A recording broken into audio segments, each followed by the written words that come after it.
Folks, Black Star Network is here. Hold no punches. I'm real revolutionary right now. Support this man, Black Media. He makes sure that our stories are told. Thank you for being the voice of Black America, Roland. Stay black. I love y'all. All momentum we have now, we have to keep this going. The video looks phenomenal. See, there's a difference between Black Star Network and Black-owned media and something like CNN. You can't be Black-owned media and be scared. It's time to be smart. Bring your eyeballs home. You dig?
Folks, today is Tuesday, June 6, 2023, coming up on Roland Unfiltered, streaming live on the Black Star Network after an all-nighter testimony. Atlanta City Council votes to fund what critics have been calling Cop City. We'll talk with a city council member about this vote and all of the people who were speaking out against it. Also, Jackson, Mississippi is getting more than $100 million from the Biden administration for their water system. We'll tell you about that. Also, we'll talk with the recipients of an initiative tied to the Famous Amos cookie in our marketplace segment. Plus, Beverly Tatum talks about her book, came out more than 20 years ago, about black kids who sit together in the cafeteria talking about the issue of diversity and equity well as how do we get to inclusion when it comes to higher education. Folks, it's time to bring the funk on Roland Mark Unfiltered on the Black Side Network. Let's go. He's got it. Whatever the miss, he's on it. Whatever it is, he's got the scoop, the fact, the find. And when it breaks, he's right on time and it's rolling. Best believe he's knowing. Putting it down from sports to news to politics. With entertainment just for kicks, he's rolling. It's on go, roll, y'all. It's Roland Martin, rolling with Roland now. He's funk, he's fresh, he's real, the best, you know he's Roland Martin now.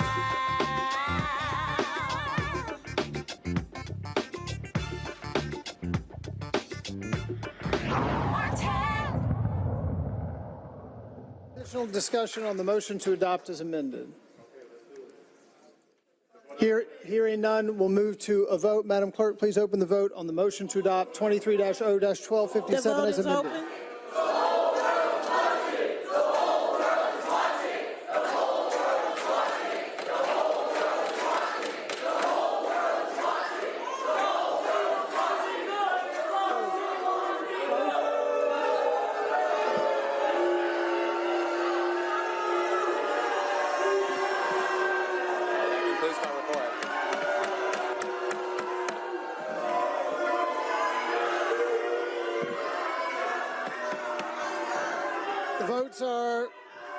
The votes are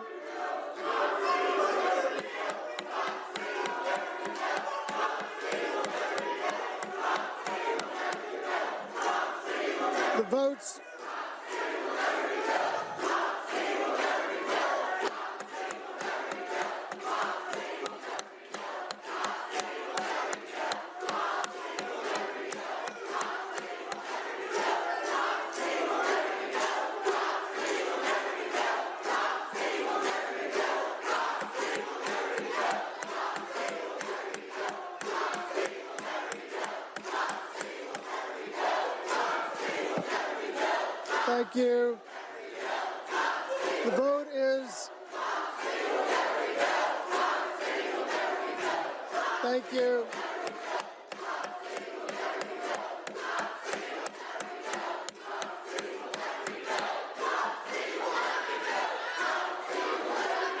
The vote is 11 yeas. The vote is 11 yeas, 4 nays. The motion to adopt as amended carries. Madam Clerk, please call the adjourning roll. Council President Shipman.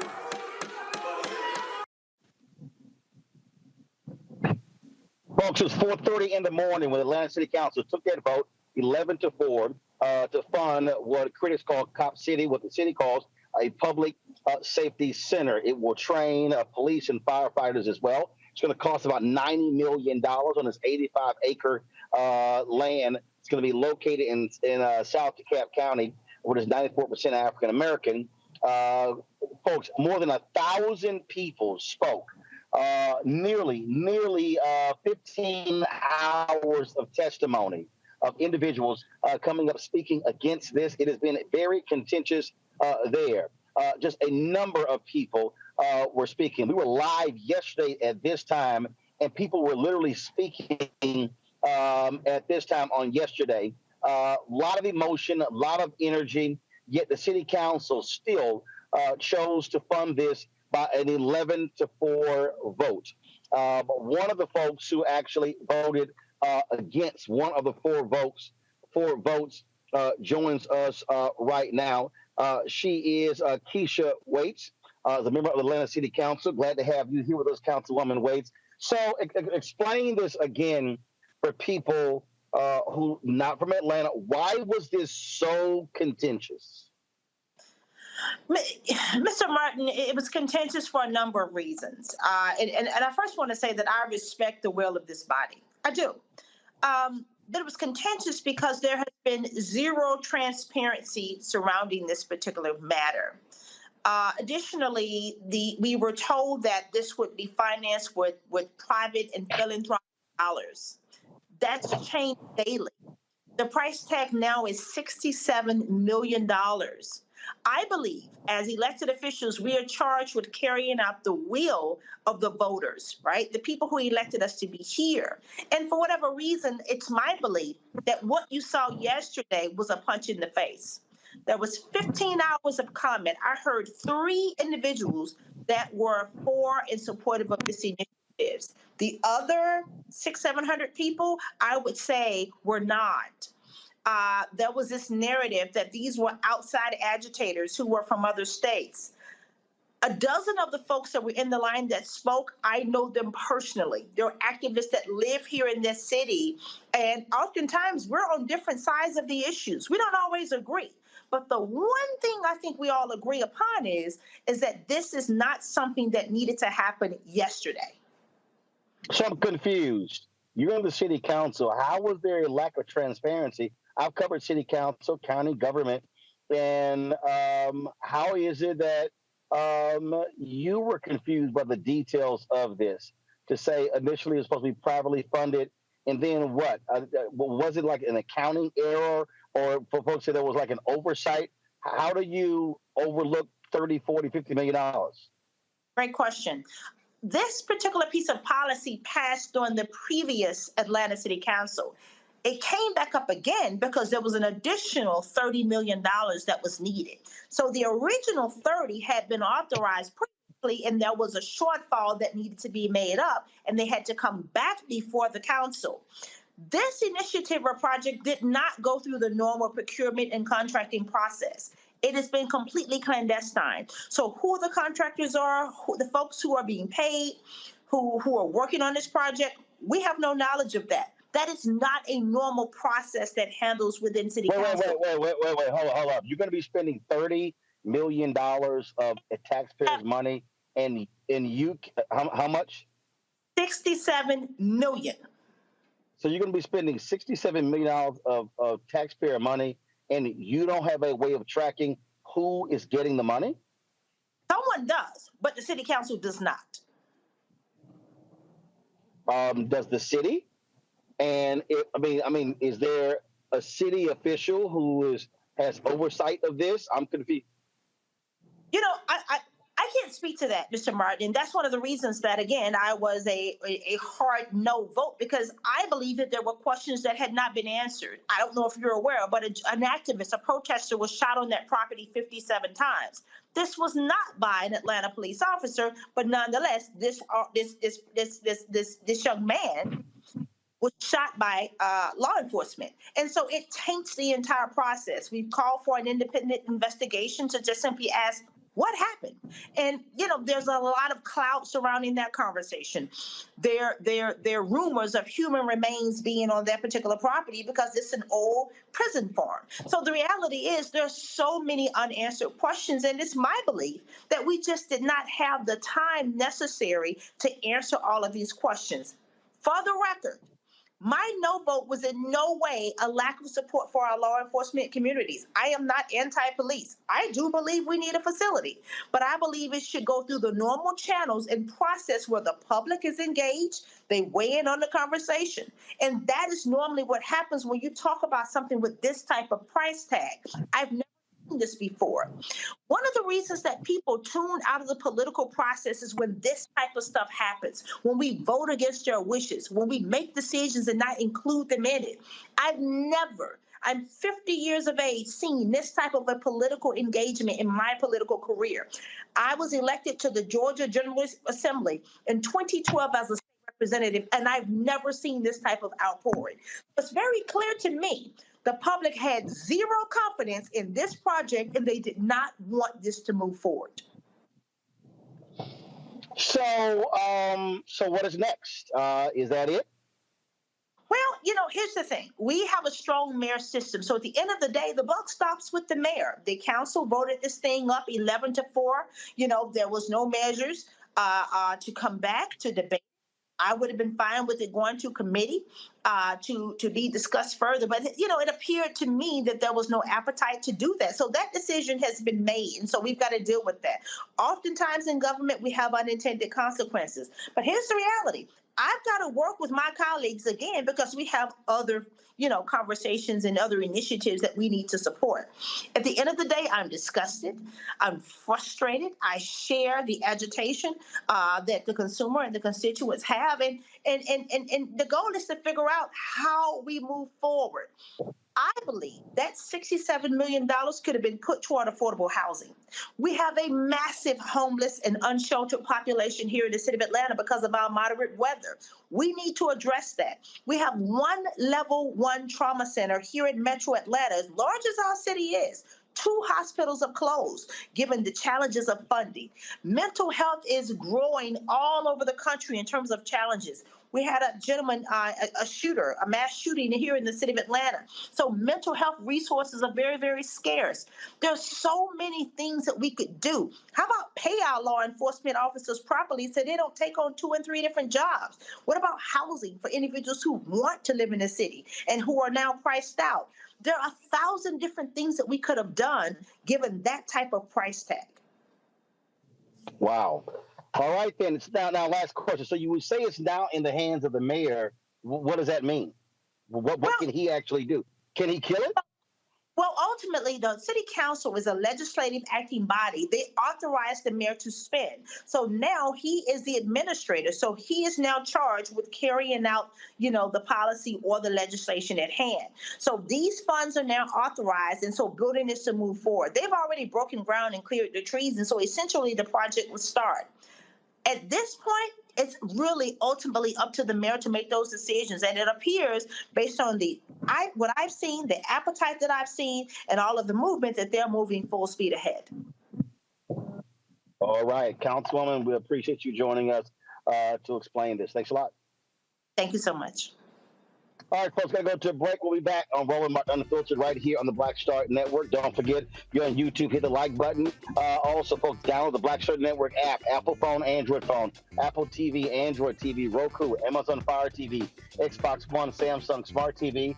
Also, we want you to support us in what we do by joining our Bring the Funk fan club. Your dollars make it possible for us to travel this country to cover the stories that are necessary. Send your check and money orders to P.O. Box 57196, Washington, D.C., 20037-0196.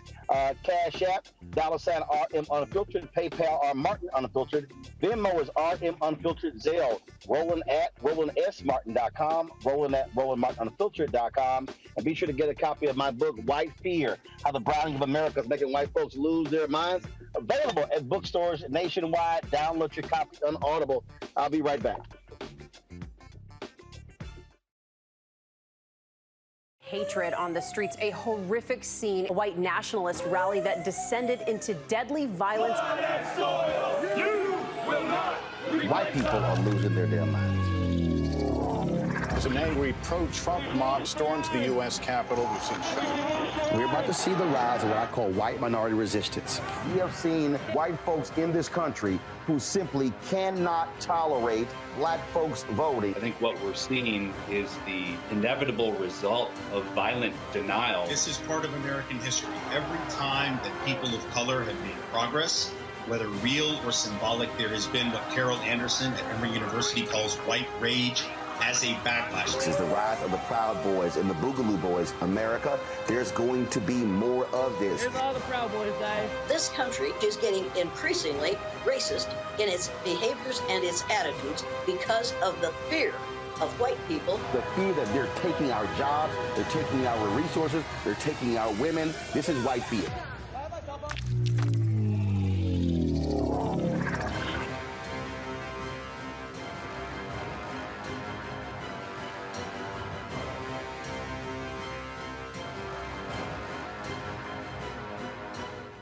Black Star Network is here.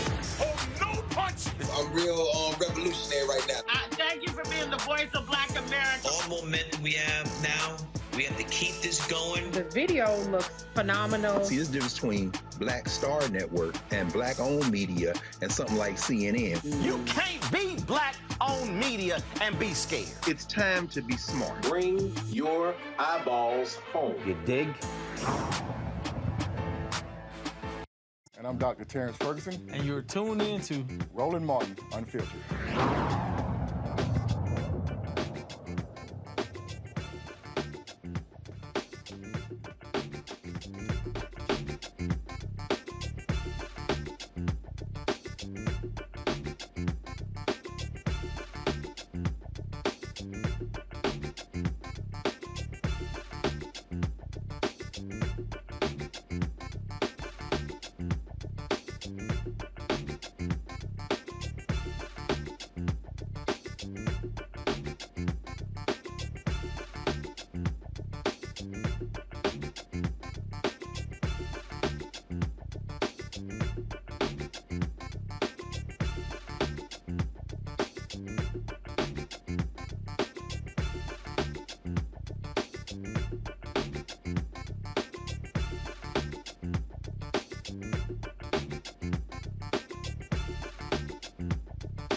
All right, folks, let's talk about this Cop City vote by the Atlanta City Council with my panelist, Lauren Victoria Burke. She writes for NNPA, also known as Black Press for America.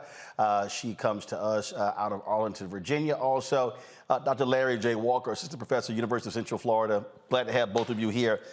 So here's the thing here, Lauren.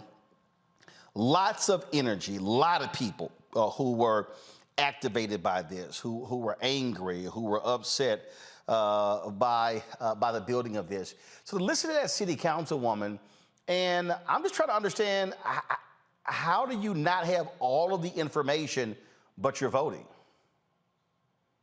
I have no idea. And I have no idea why something like that would pass. I thought her points were very well taken with regard to this is the type of thing that spikes apathy in voters when we're told to vote, people are told to vote, particularly in a city like Atlanta.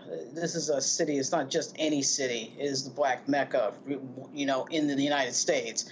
And for them not to have any information on a $60+ million police project, for them to not know exactly where that money is going to be spent is unthinkable.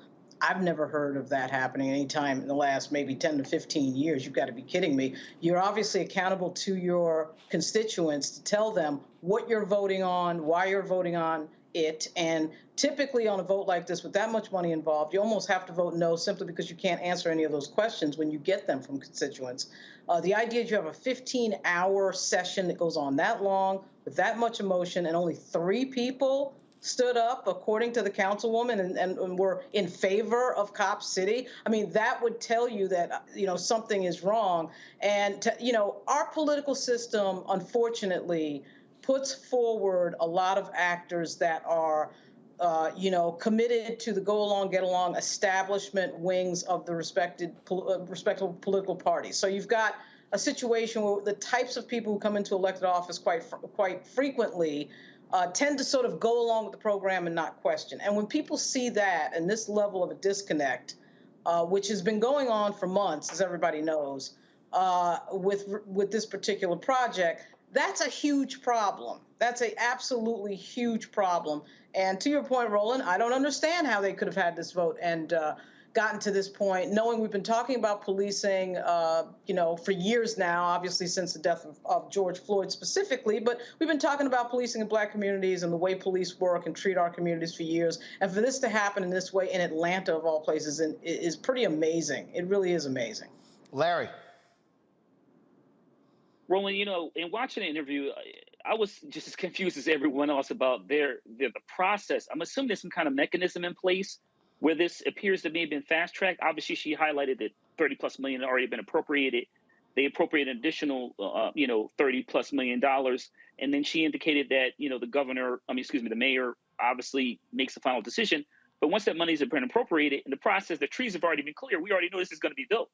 So I want to also highlight that, it's important that people continue to raise their concerns in terms of not only in terms of how this was done, this process, but also we talked about the muting of Black voices in other minoritized communities. We have clearly, since George Floyd, talked a lot about the number of Black folks that continue to be killed by law enforcement, even in the city of Atlanta.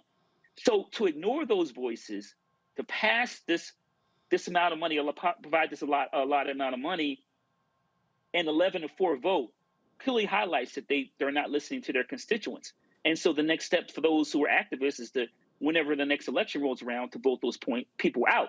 I know the mayor has caught a lot of heat on this particular topic, and he's supportive of continuing to go along with Cop City.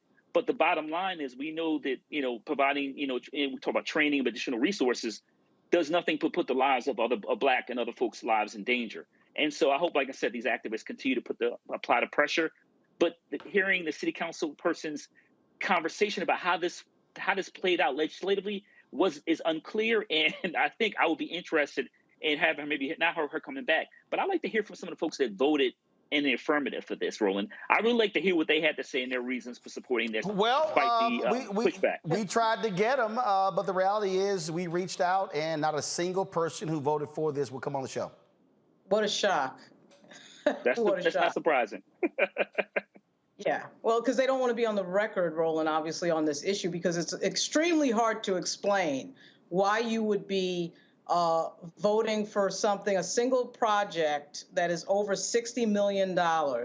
And I think it would probably be very difficult to find a likewise project that has anything to do with housing or education or something like that, where, wow, we're just voting for this big, complex that is focused on a singular issue and a singular quadrant of the government, which would be policing. And you're doing that, and there's no detail, and nobody can explain it. And it's sad to see, I'm sorry, but Julian Bond's son is one of the people who voted in favor of this. I mean, I just find this to be, particularly in the time that we're in, obviously with the discussion around Black Lives Matter, discussions around voting, getting Black people to vote, motivating Black people to vote, et cetera, and so on. And you've got a Black mayor sitting there that's for this. And nobody can clearly articulate why in the world that much, we're paying obviously into the tax system just like anybody else. So we're paying into the tax system, $60 million strong, and then you can't even tell us the details of why it is that we need a cop city. And in a world where police don't necessarily, the idea, nobody can convince me that policing is an area that doesn't get funded well. Policing gets funded very well. And then you walk into a lot of schools, particularly in the South. You got schools sitting up here in Virginia that are over 100 years old. And I'll bet you that Georgia isn't too far behind. So that right there is hugely problematic. Well, again, I think what jumps out for me here is very simple. And I've been on boards. And I can tell you right now, there is no way in hell I could defend a vote for something if I don't know exactly why the funding changed. If all of a sudden it was supposed to be privately paid, why is the city paying $67 million? If I can't answer the question, did it go through the procurement process? How are we tracking who's getting the contracts? Then I got a problem. Right. And to me, those are just basic. Those are just fundamental, basic questions that got to be answered. That's just me. So I'm not quite understanding, again, how they arrive at that conclusion. So we're going to keep reaching out, and hopefully one of the folks who comes on, whether it's the mayor or someone else, will come on and actually explain to us how they arrive at this decision. All right, got to go to the break. We'll be back. Roland Martin Unfiltered right here on the Black Star Network. That was a pivotal time. I remember Kevin Hart telling me that. He's like, man, what you doing, man? You got to stay on stage. And I was like, yeah, well, I ain't got, I'm young, thinking, like, I'm good. And he was absolutely right. What show was you at the time? This was one-on-one. Got it. During that time. So you're doing one-on-one, going great. Yeah. You making money. You like. I'm like, I don't need to leave. I don't need to leave from Wednesday, Thursday to Sunday. I didn't want to do that. It was just like, I'm gonna stay here. Or I didn't want to finish work Friday, fly out, go do a gig Saturday, Sunday. I was like, I don't have to do that. And I lost a little bit of that hunger that I had in New York. I would hit all the clubs, run around. Sometimes me and Chappelle or me and this one or that one, we'd go to the Comedy Cellar at 1 in the morning. And that was our life. We loved it. You do 2 shows in Manhattan, go to Brooklyn, leave Brooklyn, go to Queens, go to Jersey. And I got complacent. I was like, I got this money, I'm good. I don't need to go chase that, because that money wasn't at the same level that I was making, but what I was missing was that training. Yes. Was that. And it wasn't the money. It was the money. It was that's what I needed.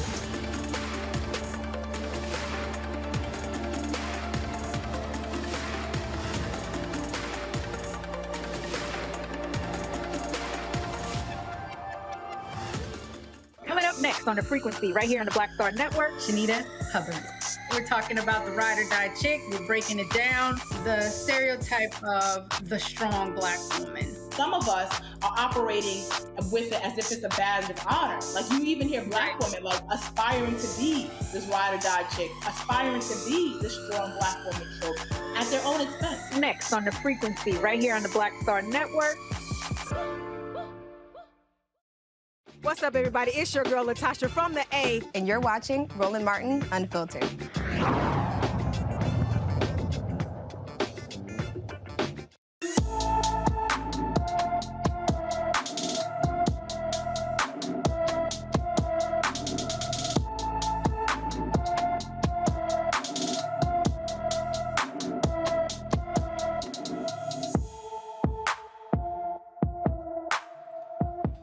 Janessa Robinson's family is desperately needing your help to find her. The 32-year-old was last seen around the Las Vegas, Nevada Strip on April 23rd. She has been dealing with severe mental health issues such as amnesia and paranoia and may need medical attention. She's 5 feet 8 inches tall, weighs 120 pounds, with brown hair and brown eyes. Anyone with information about Janessa Robinson is urged to call the Las Vegas, Nevada Metro Police Department at 702-828-3111, 702-828-3111, and we appreciate Delta Sigma Theta for, there was a tweet we saw, and that's how we found out that she is missing. And so hopefully folks will have some information regarding that.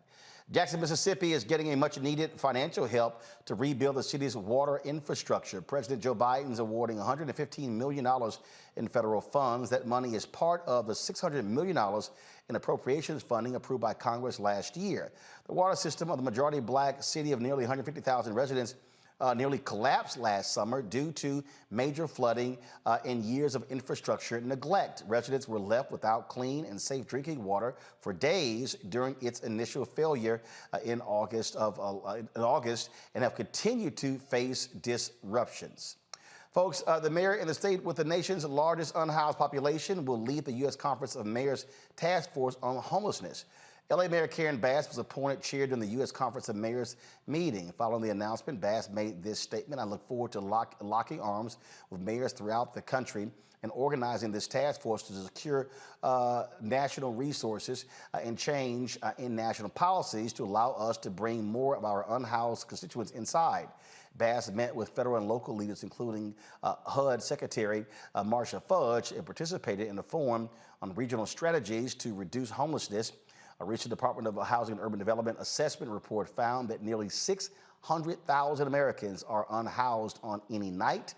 California's homeless population alone is 171,521.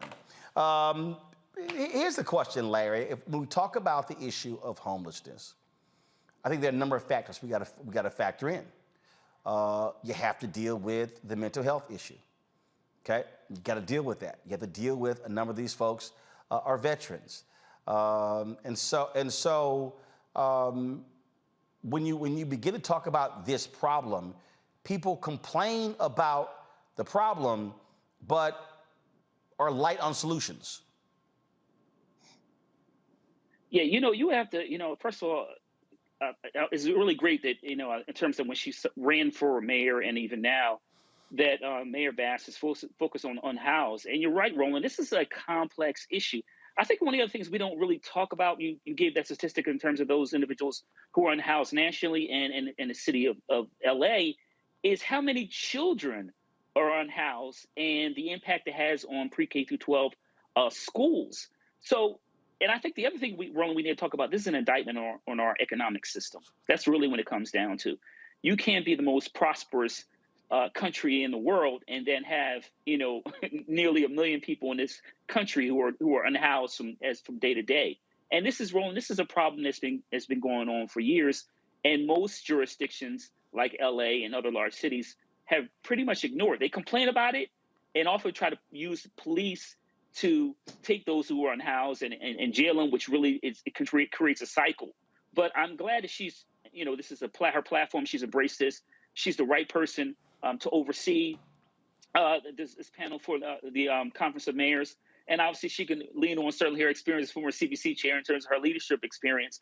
But this is a critical issue that can address a lot of solutions. Obviously, we need to make sure these individuals have jobs, training. You talked about mental health support. The other thing about, we talked about veterans, Roland, we have to remember that the largest percentage of unhoused veterans are Black. So these are, we have to talk about structural racism also. But this is a complex issue. I'm glad she's once again spearheading this initiative nationally and in LA.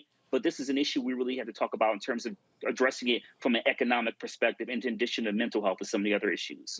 Again, just like we talk about the issue of crime, it's multifaceted, Lauren, and all too often, these political folks don't want to deal with the multifaceted part of it. It's like, okay, fix the problem. Well, it ain't that simple.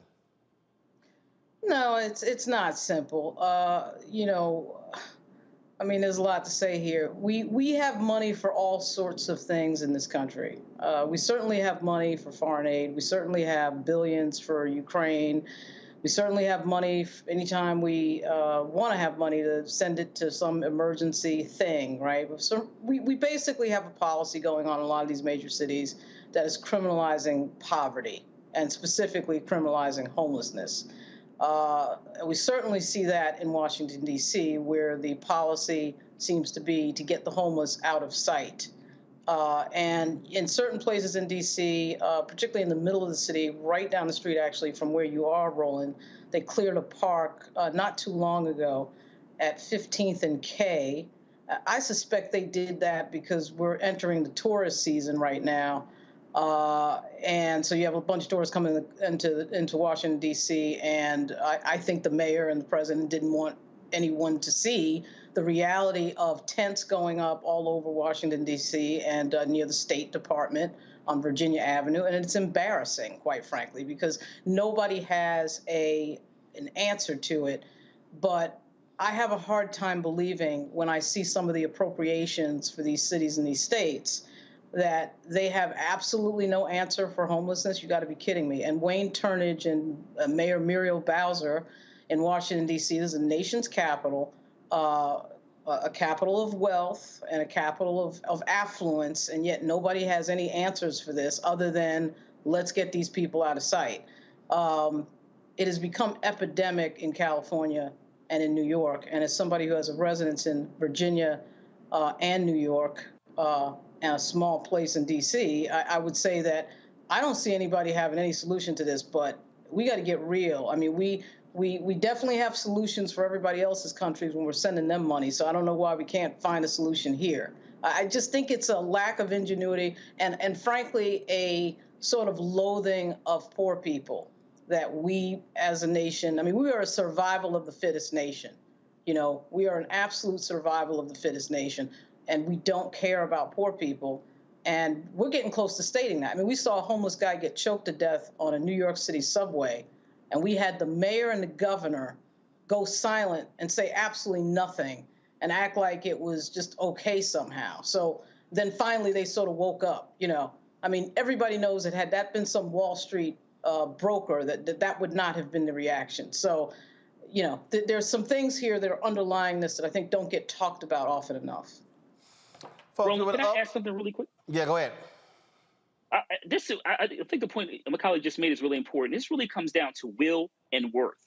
And when I'm worth, I mean in terms of what people, how we view other individuals' humanity. And the will, like Lauren just talked about, in terms of we have the will to appropriate resources to address this issue of the unhoused. This is an issue we've struggled with as a nation for decades.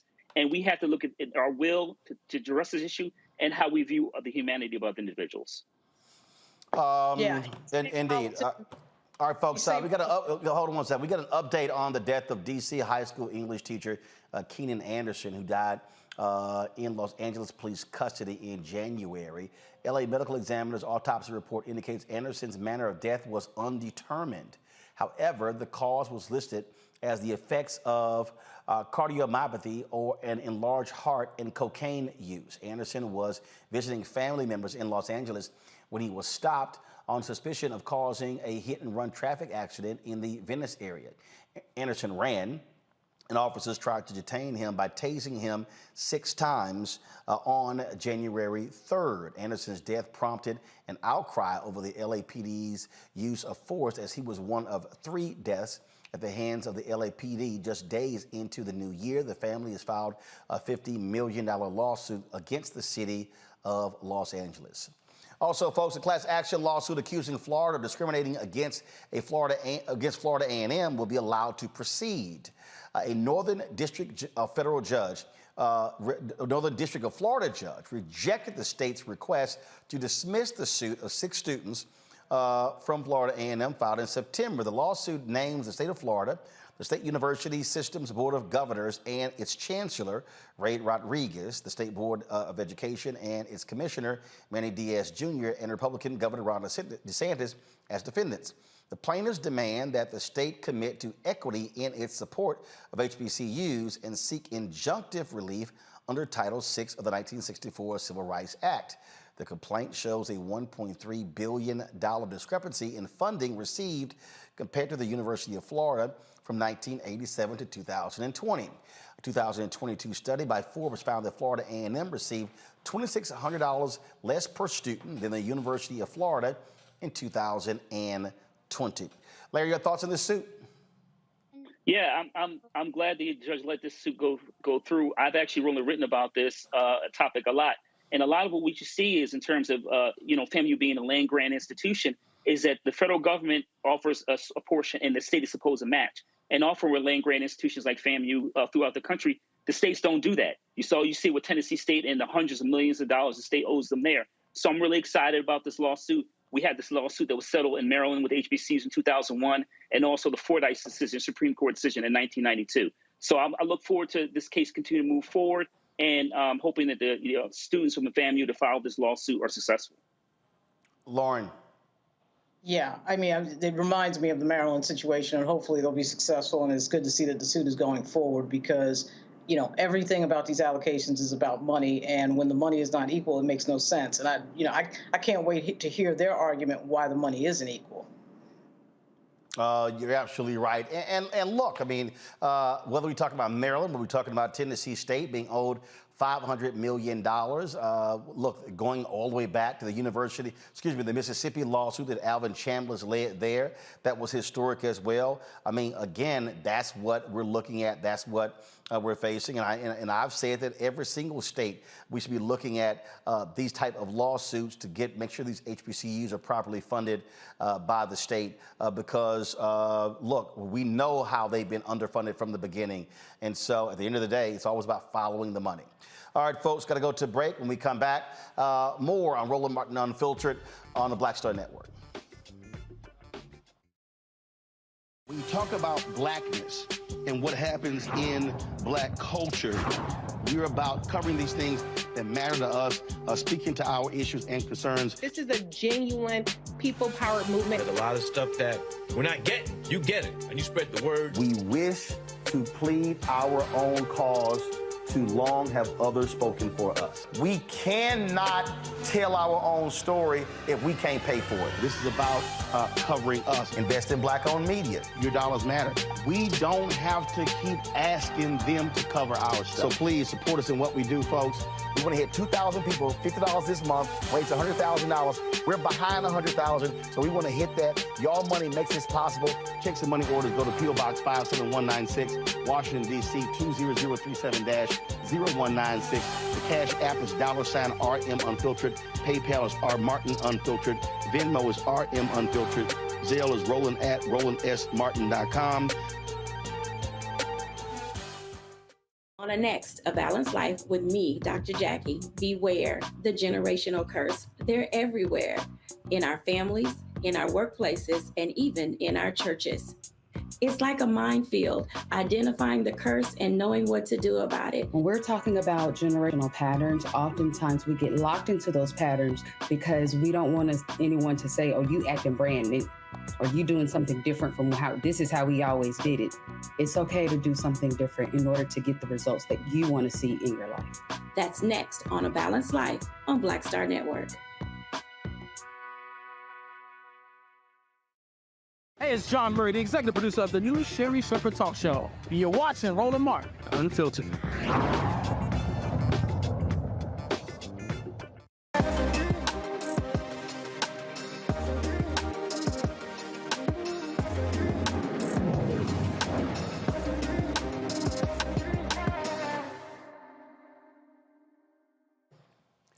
The folks at Famous Amos are doing their part to help reduce the wealth gap in the black community. For the third year, the cookie company is partnering with the National Black Chamber of Commerce for the Famous Amos Ingredients for Success Entrepreneurs Initiative.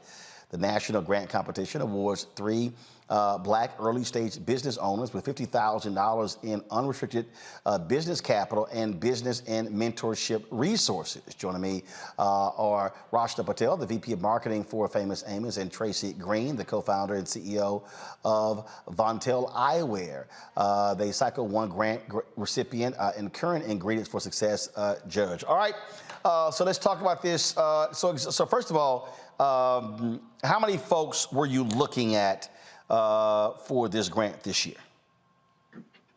So for this year, we just opened up the third cycle on May 18th. So we're still getting applications in. But last year we had over 2,000 applications for the grant, and similar for our first year of the program. So we're really hoping to surpass that number this year, but we're excited that we're getting at least 2,000 for 3 grant recipients that we end up awarding at the end of the day. So when you say the third cycle, meaning this is the third year you've done this?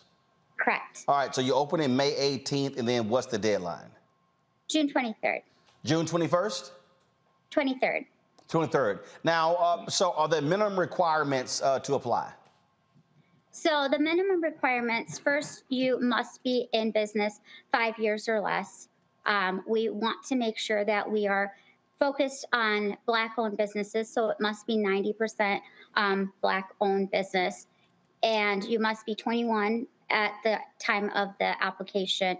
And we're also looking to make sure that the business is located in the U.S. The other piece of it is that we're looking for any type of business with the exception of franchisees. Is there a revenue cap, if you will? So, I mean, so let's just say All right, so we're we're 5 years in September, so we're like right underneath that. And so, is there a minimum or is there maximum revenue a company can do?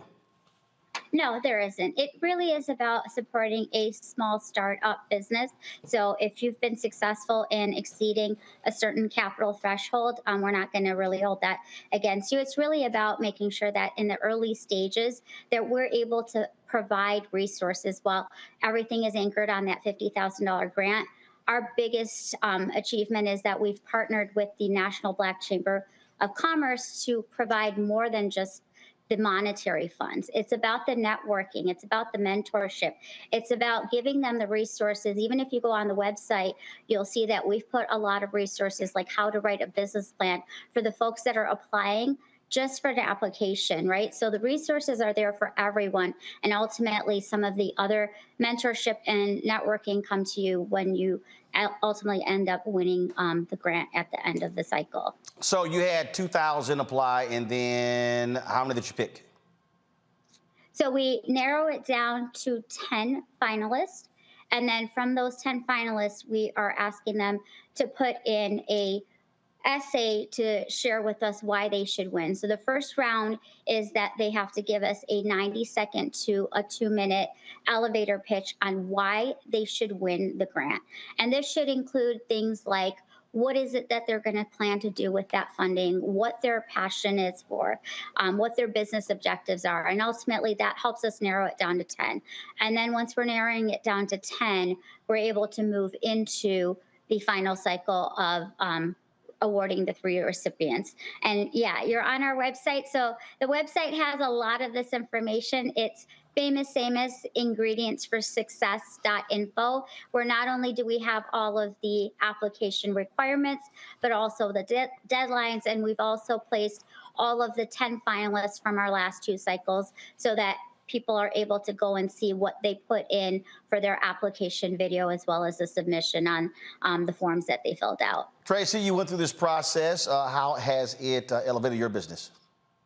It's been amazing for our business. We would not have been this far without the $50,000 that we won from Famous Amos. So we're so grateful to them.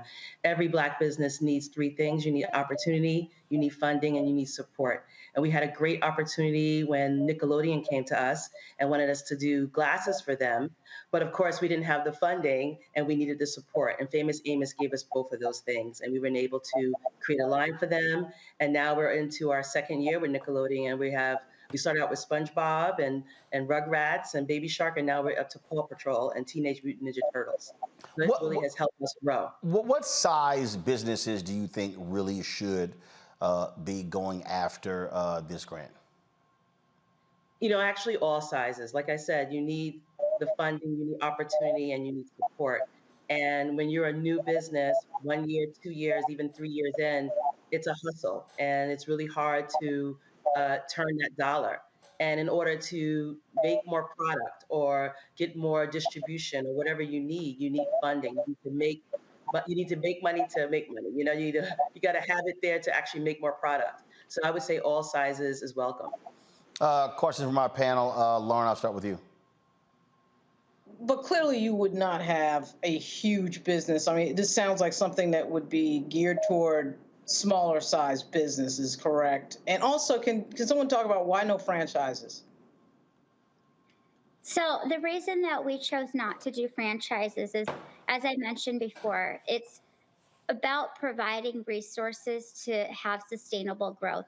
And the franchises many times already have a full suite of resources available, down to how to have the signage set up in the store, down and how to acquire new customers or consumers, depending on what kind of business it is. And we want to really focus on those folks that may have a crossroads that they've come to where, like Vontel, they had the opportunity, but they didn't have the funding, or where they have investors that they're looking to work with, but they don't know how to do a business pitch. So that was why we even made the criteria for this grant a business pitch, because we wanted to make sure that even those folks that didn't end up winning the grant walk away with some kind of business experience through this pitch that they can continue to work on and polish up when we have other opportunities in the future. Okay, thank you. Larry? Yeah, Roland, I have two questions for our panelists. I think the first question is, you talk about the difference, between this being a grant and then a loan, which obviously is a huge difference. And then secondly, has there been any, in terms of any research and looking at the individuals that have received this grant in the past and the kind of growth that they've experienced, their businesses have experienced? So I can answer the first part of your question. This is ultimately a grant, so it is not a loan by any means. And as far as the growth, I think Tracy can be better suited to answer the type of growth that they've received. But the one thing that I just did want to share is that as we continue to grow this program, we're trying to make sure that we're doing things better and differently each year. So for the first time this year, we're putting together a think tank. So we have already 20 finalists from our first 2 rounds. We'll have 10 more this year. And we're putting together a think tank in DC to allow those 30 finalists to have resources. So while we didn't know in the first year that this would happen, we're not trying to do things where we're leaving behind folks that have come to us with a really strong business need. And so that was the reason that we actually decided to create this think tank. And on top of it, the website itself was also another place for us to give resources that the people that didn't get the grant are able to come to and walk away with something that will help them, even if it may not be $50,000 in terms of a monetary grant. So Tracy, but I'll let you answer like how this has helped you beyond what you mentioned with Nickelodeon. Yes, I mean, I think what people have to understand is that when you're a new business, you're using every dime. You're using your credit card, you're using your personal finances. It's very hard to get a loan. So, I mean, at the early onset, we went to a couple banks and they said, you don't have a proven concept. And we're like, I said to the banker, you're wearing glasses. What are you talking about? We have a proven concept. But again, Black women and Black entrepreneurs to get loans is very hard. And then you get these high interest rates. So to get a grant where there's no strings attached and you can use that money to kind of further grow your company is amazing. So that was the first thing. And second, once we got the money, we was able to reinvest everything that we made, any revenue that we made, to do another line. So now we have a couple collaborations with a couple other people and businesses to actually create even more glasses. So you need the funding to get to the next level. And if you have a loan where you have to pay high interest rates or you can't even get the loan, how do you even get going and get started? So we're almost 4 years in and we have a Nickelodeon line, we have a Divine collection, we're representing all our sororities and fraternities. We also have a line with Harlem Haberdashery, a very large family in the Harlem community, and we're doing a line with them. They have a boutique in Harlem. And we also have a line with the Erling Sims collection. So we're doing a lot of things, and we would not have been able to do it if we didn't have the seed money to help us go forth. So it's very important. And we had a lot of resources. I have to say, the judges who judged us helped us out, and we were able to reach out to them for advertising help, marketing help. It was amazing to work with Mandy Bowen and Steve Canal. So we are doing the same thing as judges this year. Anyone who reaches out to us, we help them as well. They need to know how to, write a grant or how to get an ad going or something, we help as well. So it's not just the funding, the resources is very important. All right, then. Again, where can people go to get more information? It's Famous Amos, ingredientsforsuccess.info. All right, then. We both appreciate both of you being on the show. Thanks a bunch. Thank you so much. All right, then. Larry and Lauren, we surely appreciate both of you being on the panel today. Thanks a bunch. Look forward to the next time. Folks, coming up next, I had a conversation with Dr. Beverly Tatum, the former president of Spelman College. We talked about her book, more than 20 years old, that looked at and broke down why Black students were sitting together in the cafeteria in college. And it is extremely timely now as we talk about the attack on diversity, equity, and inclusion multiculturalism, and all of these different things tied to education. It is a conversation you do not want to miss. That is next right here on Roland Martin Unfiltered on the Black Star Network. Do not forget, folks, hit that button. If you're on YouTube, hit the like button, folks. Of course, we would easily be over 1,000 likes, all right? And support us in what we do. Download the Black Star Network app, Apple phone, Android phone, Apple TV, Android TV, Roku, Amazon Fire TV, Xbox One, Samsung Smart TV. You can also support us with your resources by joining our Bring the Funk fan club. Your dollars make it possible for us to do this show every single day.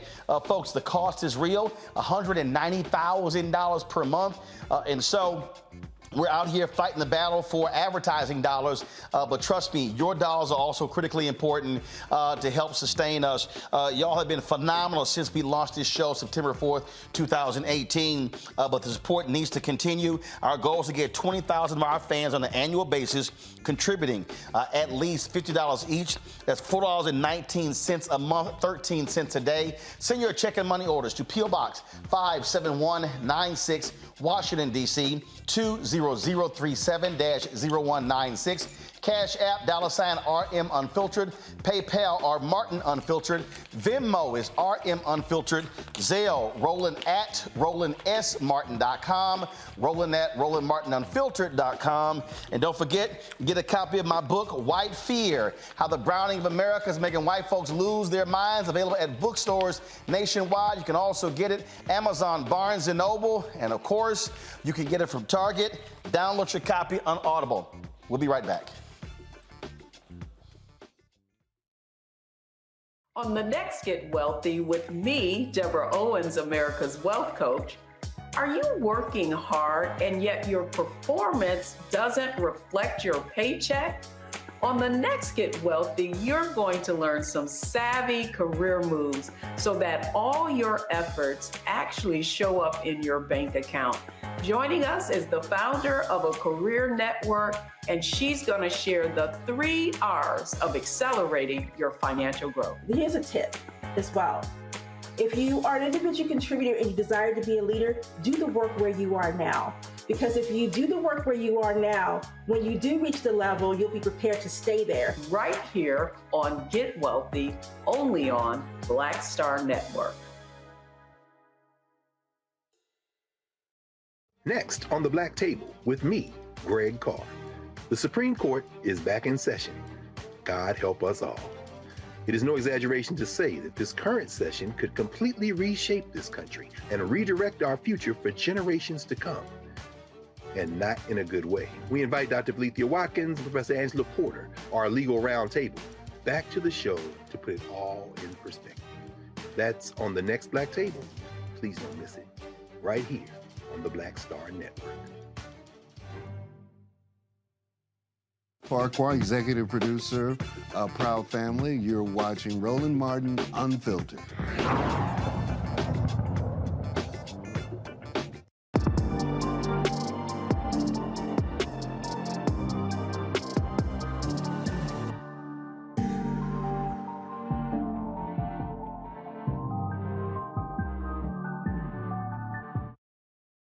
All right, Dr. Tatum.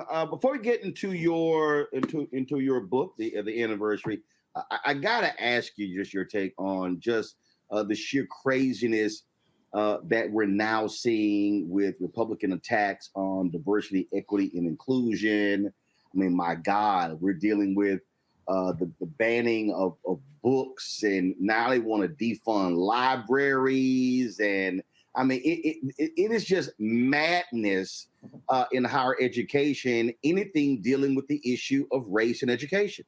Yes. Well, you're right. It is madness, but maybe in some ways predictable. You know, Dr. King said after every period of racial progress, there's pushback against that progress. And certainly what we see here is a lot of pushback. And I think particularly pushback against young people who, as they learn more, ask challenging questions. They don't want those challenging questions asked, and therefore they don't want that information shared. Well, look, I mean, what you talked about, I mean, I laid out, in my book, White Fear, exactly that's what we're dealing with. And you're right that in the period of American history, every period of Black success or Black advancement has always been followed by white backlash. Yes. And I think what is really happening now. I mean, you've got in Mississippi the state auditor wanting to assess every public university how much money they're spending on DEI. We see the exact same thing happening with Ron DeSantis in Florida and in Texas, and now in North Carolina. They're pulling out any DEI requirements. I mean, and the thing that I keep telling people, if you go back, whether you're talking about affirmative action, multiculturalism, inclusion, I mean, whatever phrases or buzzwords you want to come up with, the reality is what it comes down to is this unwillingness to confront race in our society, and they want to act as if it's non-existent when all around us, the data does not lie how race still impacts America, especially education. There's no question about that. You're absolutely right. And it is, it's frustrating to see how intense the pushback is. And it does raise questions, certainly for me as a lifelong educator, it does raise questions. For example, I taught a course on the psychology of racism for more than 20 years before I became a college administrator. I'm quite sure that course would not be allowed in some of those public institutions in the states you just mentioned. And yet I have alums who write to me today how meaningful that learning was for them more than 30 years ago, often saying it was the most powerful learning experience they had and the most important course, the one they think of most often. So it just seems to me that it's a really negative time, difficult time, one might even argue dangerous time in terms of the attack on education broadly and about these issues in particular. You know, Dr. Ruth Simmons, who you know quite well, she detailed the issues that she had as president of Prairie View A&M University. I mean, first of all, here's a coup for Prairie View, the Texas A&M University system, being able to get someone of her stature to be president of that university. She could have easily stayed retired and been on boards and things like that. But she talked about the Texas A&M Board of Regents, and she really issued a clarion call to Prairie View A&M alums, making it clear in terms of the governance of the institution. Now you look at Tennessee State, where you got Republicans in Tennessee who want to get rid of the Board of Trustees. And then when Tennessee State begins to request, you know, some of the $500 million that a state committee said they really had been cheated out of, and all of a sudden, let's now get rid of the president and other administrators. It was sort of like, as long as y'all weren't asking for your money, we were fine. But now you want to get your money. Now we want to start looking at you in a whole different way. And what I keep warning people is that if you look at our state HBCUs, many of these institutions are in red states. And when you have Republicans who are going to be who are running those states with supermajorities, and so our state HBCUs people aren't really, I think, understanding that the level of governance could really change over the next 5 to 10 years. Just your thoughts on people need to be mindful of that. Well, I think you've hit the nail on the head. I mean, there's no question that if you are publicly funded, you are dependent upon the actions of the state legislature, and the best predictor of future behavior is past behavior. What we see happening right now lets us know that there's a lot to be concerned about.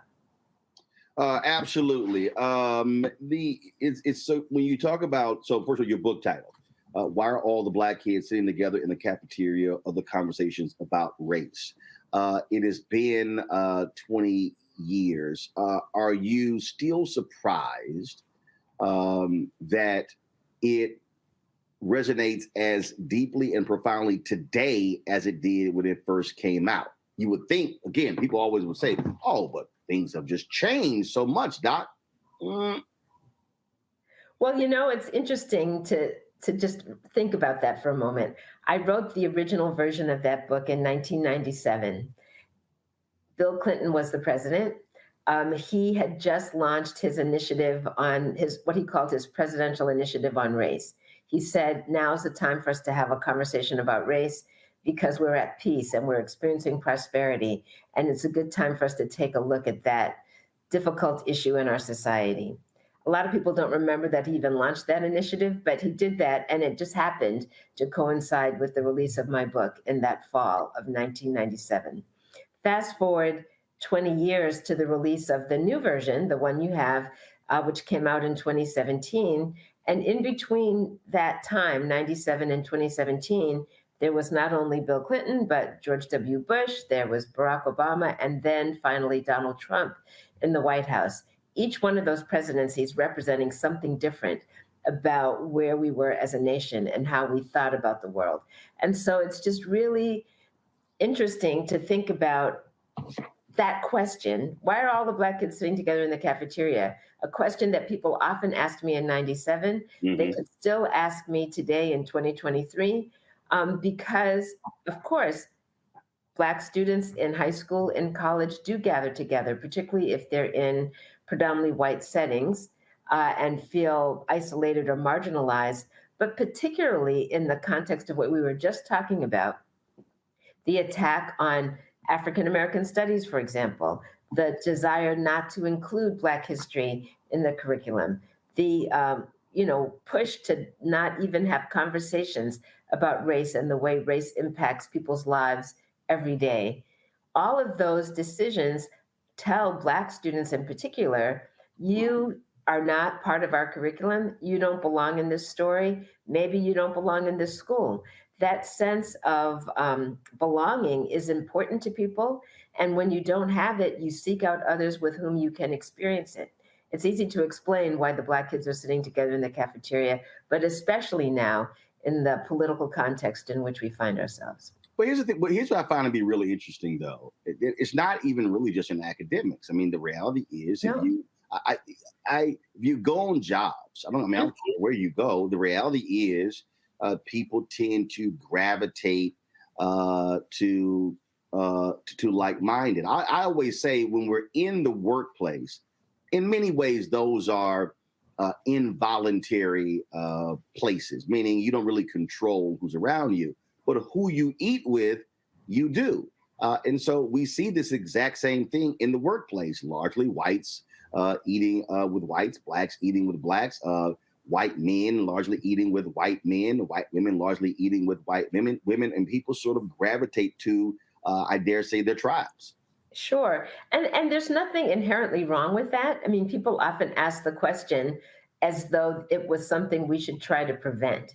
But it's important to acknowledge, as you just have, that we all seek out people who have shared experiences, people who we feel will understand where we're coming from, where we can just relax and be ourselves, where we don't have to worry about what we're about to say, where we will feel understood. That's a common human experience. Everybody wants that, especially when you're relaxing, like having your lunch, wanting to just take a moment away from the responsibilities of your job. All of that is fine. But why do we ask the question, why are the Black people sitting together in the cafeteria? No one says, why are the white people sitting together in the cafeteria? Why are the white men alone in the conference room, right? All of this has to do with the anxiety that race raises in the United States, right, in particular. So when a white person asks, why are all the Black people sitting together?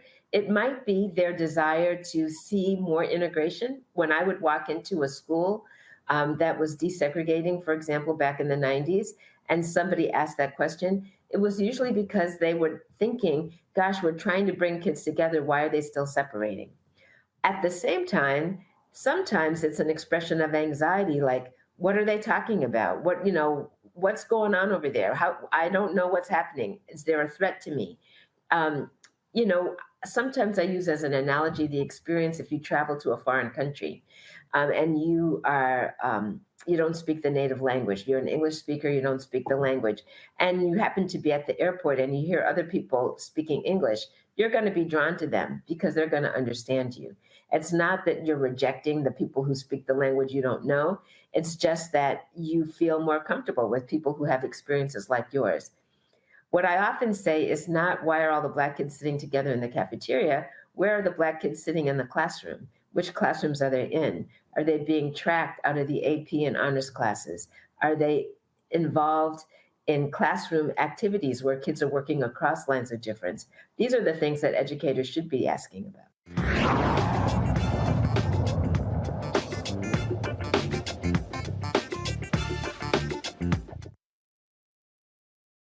Hatred on the streets, a horrific scene, a white nationalist rally that descended into deadly violence. White people are losing their damn minds.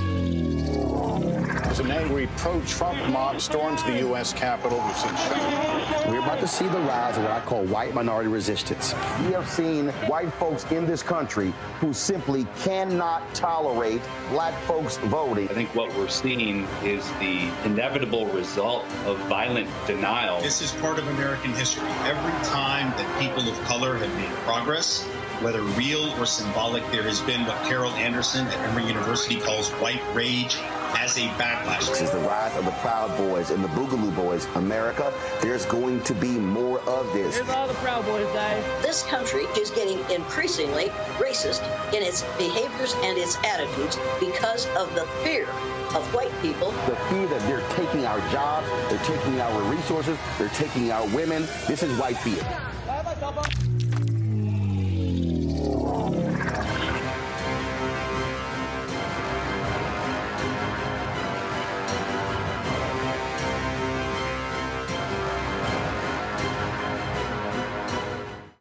Hey, what's up, y'all? I'm Devon Frank. I'm Dr. Robin B., pharmacist and fitness coach, and you're watching Roland Martin Unfiltered.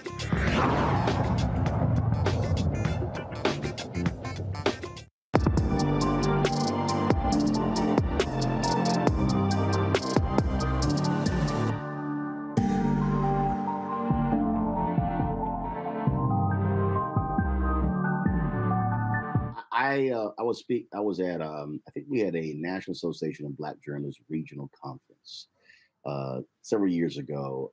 I think it was in Houston, and I had a student, a sister who came up to me, and she was an African American student at Texas A&M, my alma mater.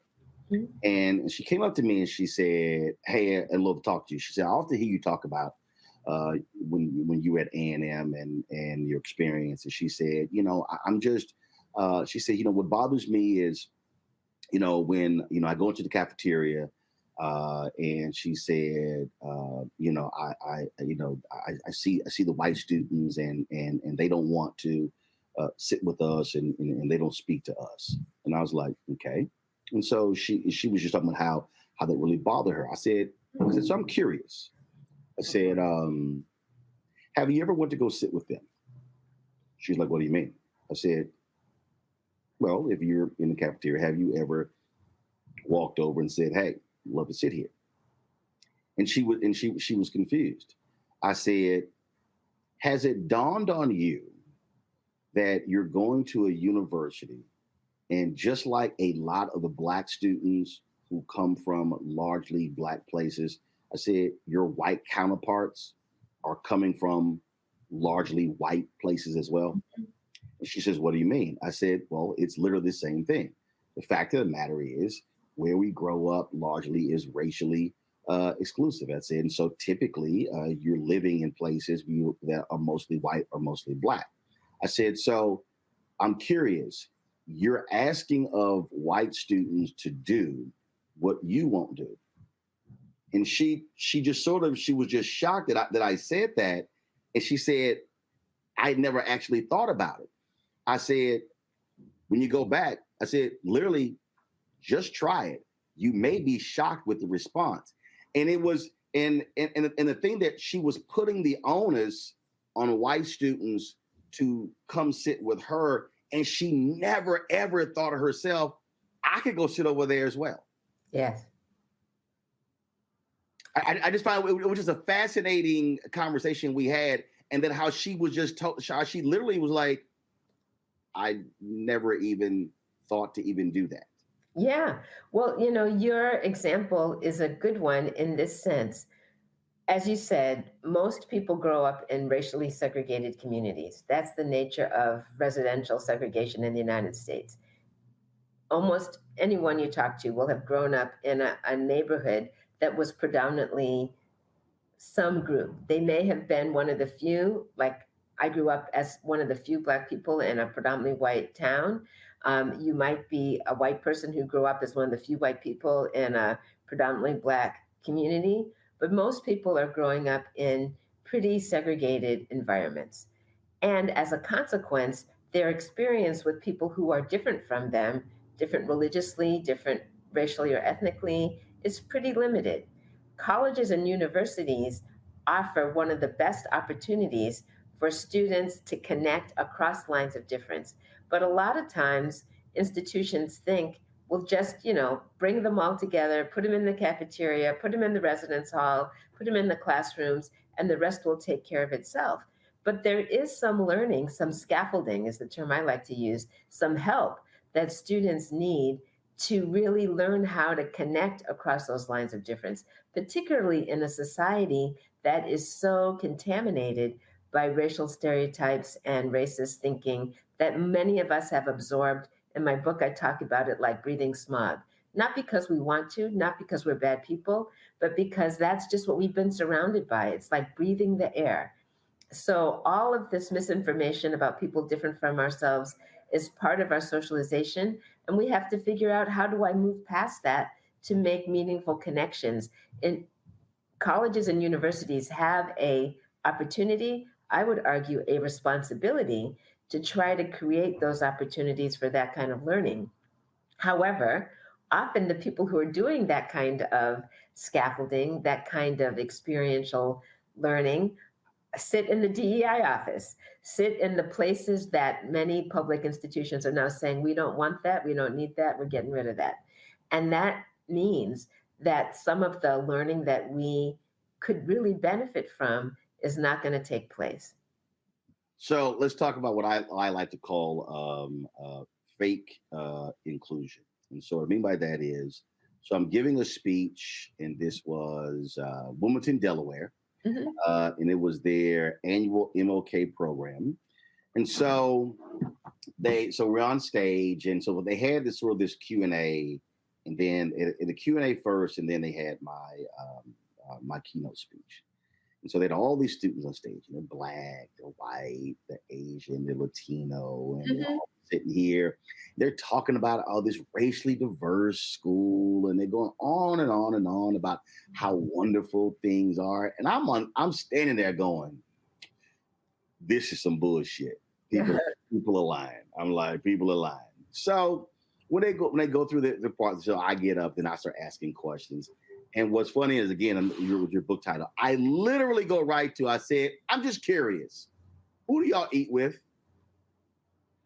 And they all like, well, what do you mean? We eat with each other? Like, no. I said, you're in the cafeteria. I said, but who do you actually eat with? And so, and they had all the parents, everybody's in the audience, so I can tell. There's a thing that I call it butt dancing. I do that whenever I make fun, I'm uncomfortable on television debate. We're sort of the same thing in the audience where you can hear the people like squirming in the seat. Yeah, squirming in their seat. So I say, oh, a lot of butt dancing going on in this room. And so I basically totally call out this faux inclusion they have. But then I turned to the parents and I said, it's actually your fault. And the whole audience is like, oh my God. I said, because here's my question.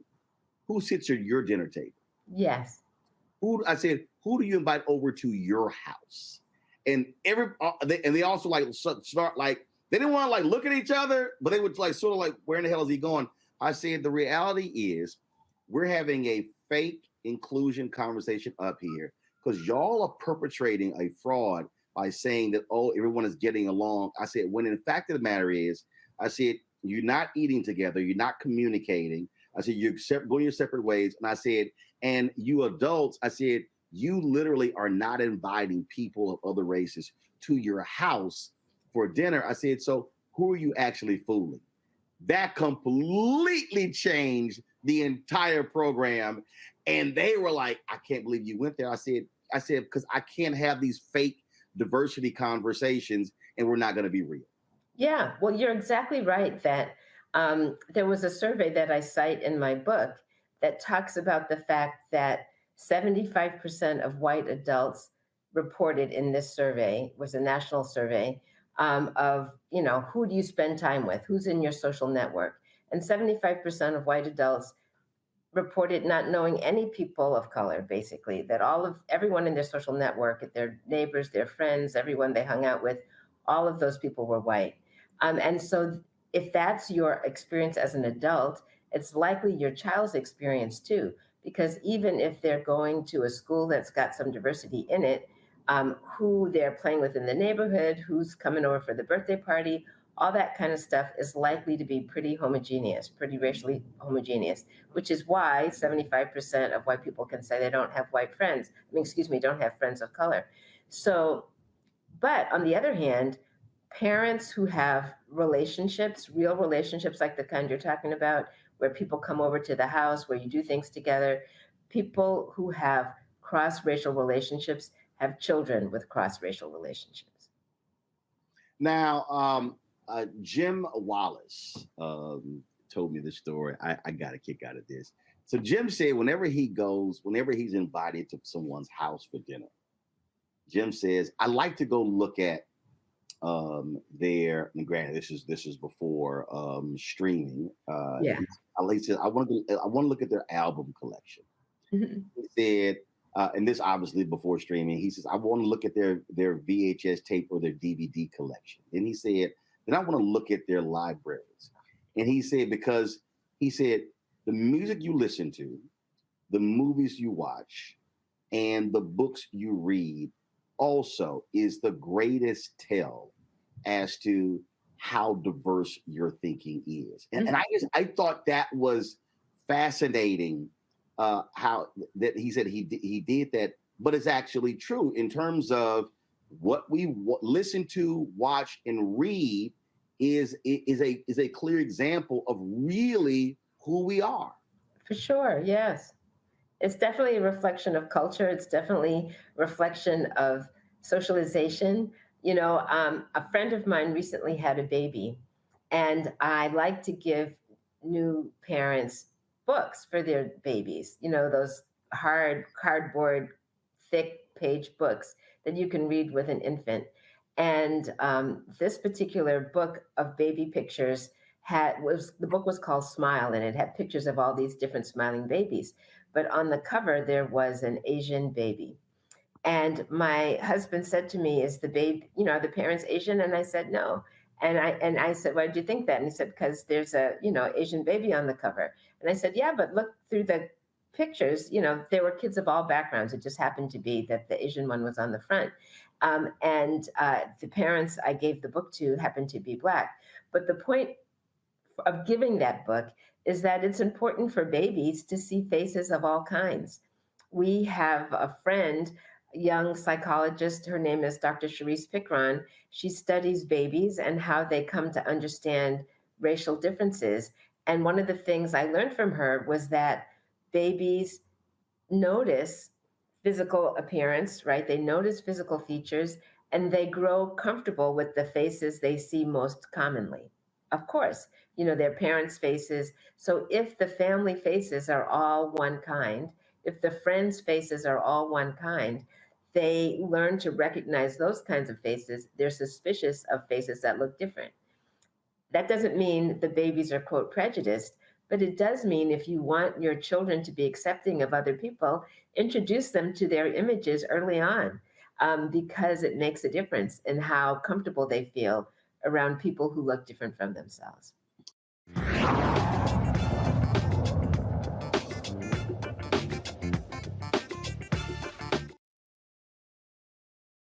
That was a pivotal time. I remember Kevin Hart telling me that.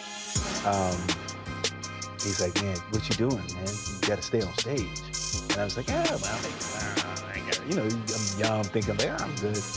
And he was absolutely right. What show was you at the time? This was one-on-one.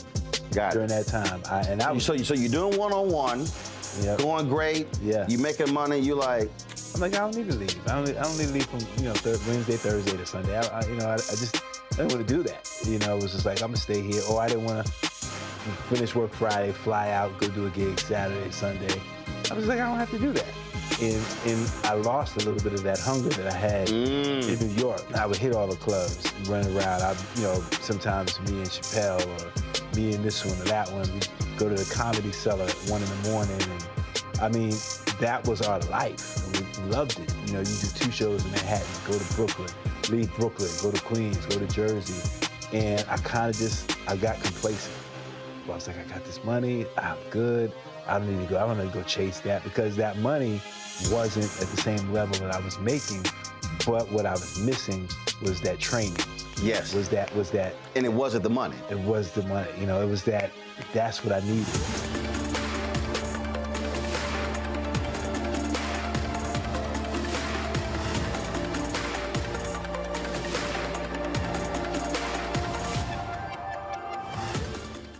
Sherry Shepard with Sammy Roman. I'm Dr. Robin B., pharmacist and fitness coach, and you're watching Roland Martin Unfiltered.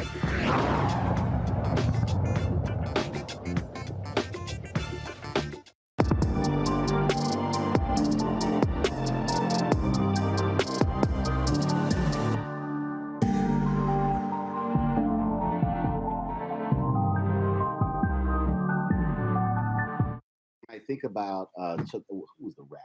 I think it was Lil Wayne, and he had made this comment that he's like, "Oh, I haven't experienced racism. I don't see racism because when I look out into my crowds, I see lots of white kids dancing to my music."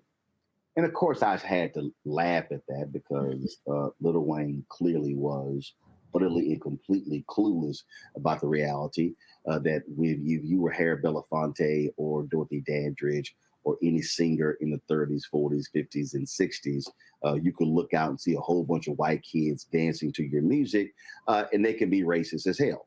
Mm-hmm.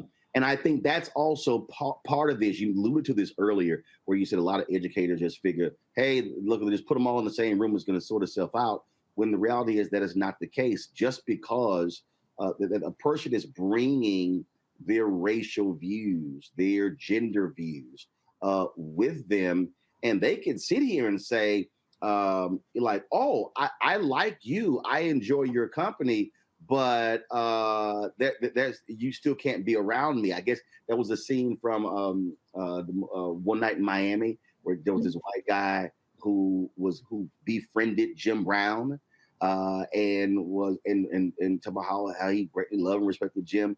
But then his daughter came out and said they needed something moved in the house. And Jim said, "I'll help you." He goes, "Oh, no, Jim, I got it." He's like, "No, I can help you." He's like, "No, niggas not allowed in my house." I remember that scene. So I'm always trying to explain to people that you need to understand.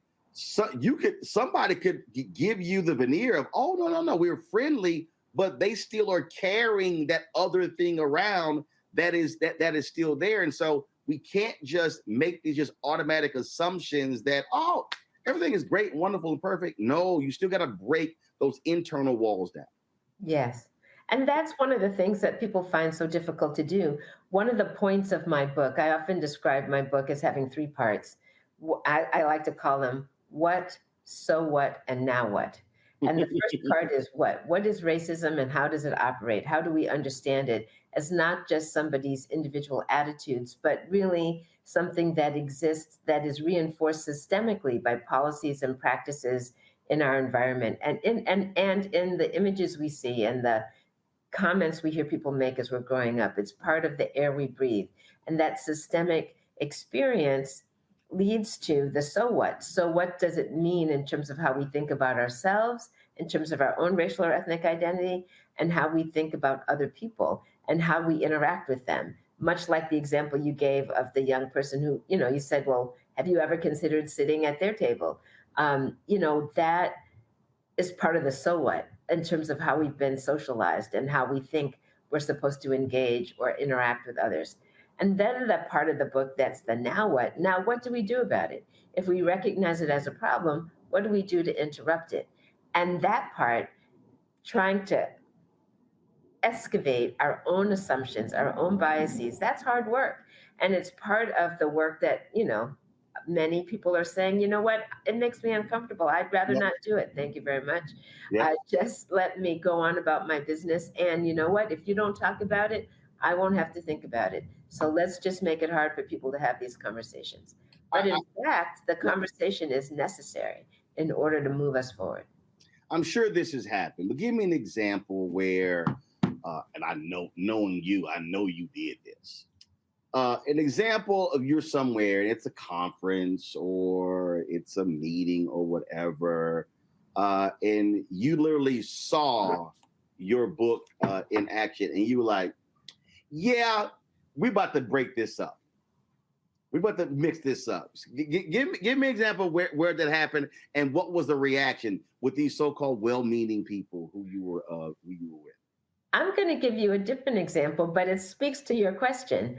This was something that really happened. So I was at a conference, and I was giving a presentation about the what, the so what, the now what. I was talking about how racism works in our society, how it's part of all of our socialization, how it affects us, and what we can do about it. And just before I spoke, a member of the organizing team for this conference stood up and said there was going to be a caucus group for the Black people in attendance, right? So basically, this person spoke up and said, tomorrow morning at breakfast, the Black social workers, it wasn't a social work conference, but the Black attendees are going to get together for a affinity group. And then I gave my speech. So at the end of my talk, it was Q&A, and a white woman stood up, and she said, she was very agitated, and she said, how would you feel if at the beginning of your talk, someone had stood up and said, tomorrow morning, all the white people should get together for an affinity group? And I said, this might surprise you, Roland, but I said, I think that would be a good idea. And she looked stunned, but what did I mean by that? What I meant is that there can be value in groups getting together with people like themselves to talk about understanding racism. There are experiences that white people can talk about and share with each other that help them become more able to interrupt racism.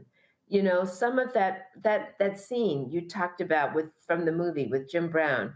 Let's imagine that there is a young person who grew up in that family, who grew up knowing that you can be friendly with Black people, but never let them in your house. Let's imagine that was a message they grew up with. And now they find themselves in the workplace struggling to get over that early socialization. That's a conversation Black people don't need to hear. Mm-hmm. But other white people who recognize and have had similar experiences could be helpful, could say, I felt that way when I was growing up, but here's what I found out. And now I feel that I can be more effective when I do these things. Let me share with you what's worked for me. That kind of white person to white person conversation could be really valuable. In the meantime, the people of color, in this case, maybe Black people, though not only Black people, right? But other people of color can benefit from talking to each other about, how do you cope with that situation at work? What do you say when someone, consistently mispronounces your name or consistently wants to talk about your hair or consistently, how do you interrupt those microaggressions in a way that allows you to not wear yourself out completely? How do you find allies in the organization? There are conversations that the people of color want to have with each other that can be very useful. That's what affinity groups are about. And there are conversations that white people could have with each other about how they are unlearning their own racism that they were socialized with from the past. And then you can also create opportunities for cross-group interaction, which will be much more productive, especially if there's been some pre-work that's been done by the white participants. What you just said there, I've said numerous times that white America could greatly benefit if we had 1 million or more Jane Elliots and Tim Wise. Yes. And the reality is, when the Jane Elliots of the world are having these conversations, absolutely. I mean, sure, as Black folks, we can learn a lot from it. When she and I did a session together at University of Michigan, and it was fabulous. But I'm like, white folks, that's what y'all need to be listening to. And I think that what I actually argue in my book, White Fear, I say that if we're going to move beyond this, it's going to take white people having conversations amongst white people, because they are saying stuff that when we're not present is totally different when we're present. I said, so you need conscious white folks to really be pushing the envelope here. And when someone said something, addressing it right there, when they're doing something, I said, because otherwise, again, we keep having what I keep saying of these fake dialogues that are not real. I think when you mentioned earlier, President Bill Clinton, when they had those, I don't even know what the heck he even called it, because I thought they were a joke. Those racial conciliation talks, whatever. The reason I thought they were BS is because they want to keep certain people out. I'm like, no. They have to be raw and real to get at the fundamental core. They're not going to be. These are not going to be nice, wonderful, easygoing discussions. Yeah, it's not. Yeah. One of the things that we know, and by we, I mean social scientists, people who do the work that I do and write about the things that you and I write about, one of the things we know is that one-time conversations don't work. You can have a really raw conversation like you just talked about, and where people are sharing honestly, and unless there's a second and a third and a fourth conversation, what is likely to happen after that first one is that people may have some aha moments, but they're also going to feel anxiety. They're also going to feel tension. They're also going to feel discomfort. And what do people do when they experience discomfort? They typically withdraw. If you know that something causes you discomfort, you don't want to do it. You usually have tried to avoid it. But when people make a commitment, and there are places all around the country where this is happening, when people make a commitment to say, you know what, we are going to be in dialogue with each other. We're going to do it for, let's say, 6 weeks. And maybe the first week is going to be hard, and the second week is going to be hard, and the third week is going to be hard. But by the time we get to the fourth week, we might start to be hearing each other in a different way. We might start to have some of that discomfort that I was talking about is now going to feel like excitement, anticipation, because I recognize that I'm learning. And I want to keep learning, and I want to keep engaging because I want my life to be different. I describe some of this in my book, particularly in the section around now what, because it's those consistent conversations across lines of difference that can lead to the kind of empathy, the kind of transformational understanding that leads not just to, a psychological awareness, but leads to action. Why do people take action? They take action because they feel like somebody they care about is being hurt. When you care about other people, when you have empathy with those people, because you've gotten to know them, you speak up about it. And that is really what we need to have. More and more people speaking up, even if they believe they're not directly impacted. The reality is we're all impacted, even if we don't know it. But even when we believe it's not our issue, when we're speaking up about something that is hurting someone else, when we're engaging in that kind of ally behavior, we start to see change. And we have to say it. And I did this in my book, and people were like, I can't believe you did that. This also means white progressives, so-called white liberals, are going to have to be honest.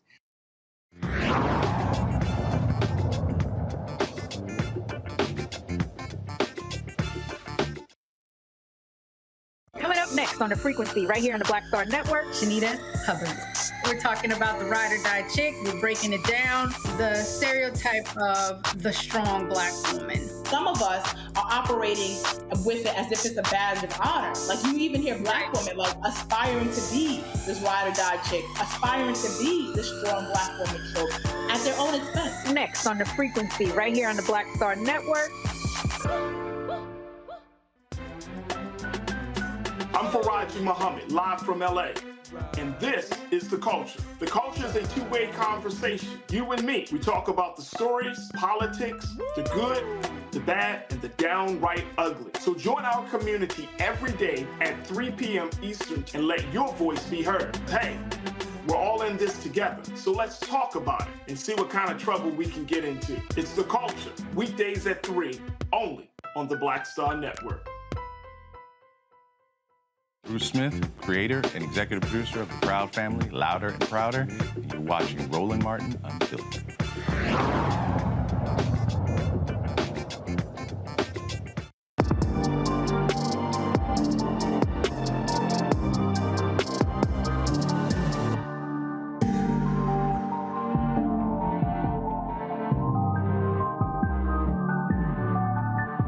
I think when we're having this conversation too often, people try to frame this as, well, you know, for these white conservatives. No, it's a whole bunch of white liberals who are just as ignorant and clueless as white conservatives on this issue of race.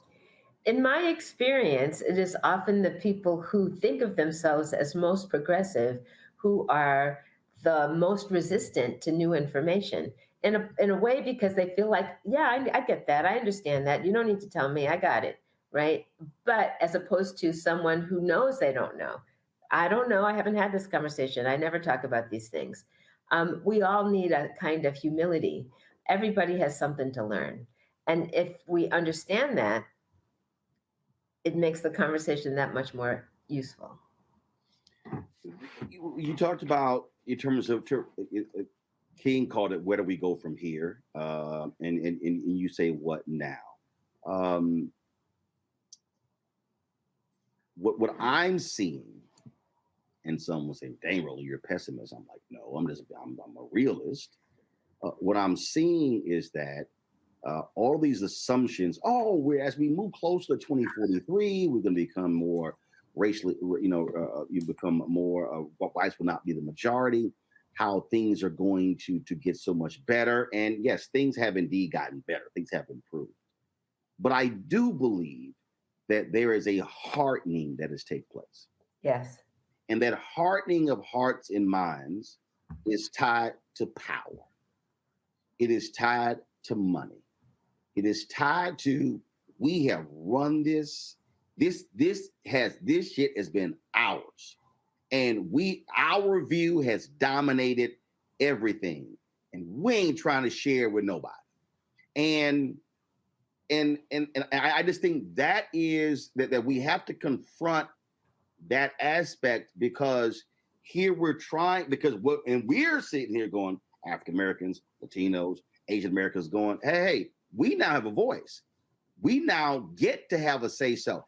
I think that the backlash against the 1619 Project, which first of all ain't new. I mean, everybody and Lerone Bennett and others were writing about those things for, decades, one before the 1619 Project. And that's no shade on Nicole Hannah-Jones, but this has been going on for decades for Black folks.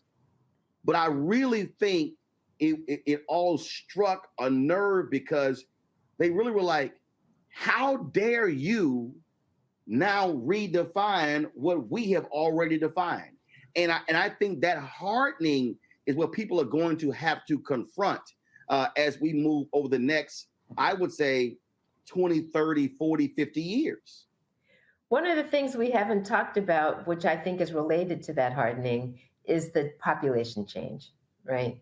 You know, when I wrote my book in 1997 and then I updated it in 2017, people often ask me, you know, what has changed? And I like to talk about the 4 Ps. And by those 4 Ps, I talk about population, politics, polarization, and psychology. There have been changes in all of those things. Politics have changed, we're more polarized. A psychological understanding of some of the things I write about has grown over the last 20 years. But the first one, population, I think really needs to be highlighted here, because I'm not embarrassed to tell you I was born in 1954. And in 1954, the US population was 90% white, 10% everybody else. 90% white, 10%, not just 10% Black, 10% Black, Latino, Asian, Indigenous, Native American, all of that grouped together, all of those people of color represented 10% of the population. If you talk about the US population today, particularly if you talk about the population of young people 20 years and younger, that population is about 50% white, increasingly, might be 49%, at 51%. It's like hovering around 50%. That's a big change. If you're used to being 9 out of 10 of the people in the room, and now you're maybe not always in the majority, maybe now you're only half, that is a significant shift.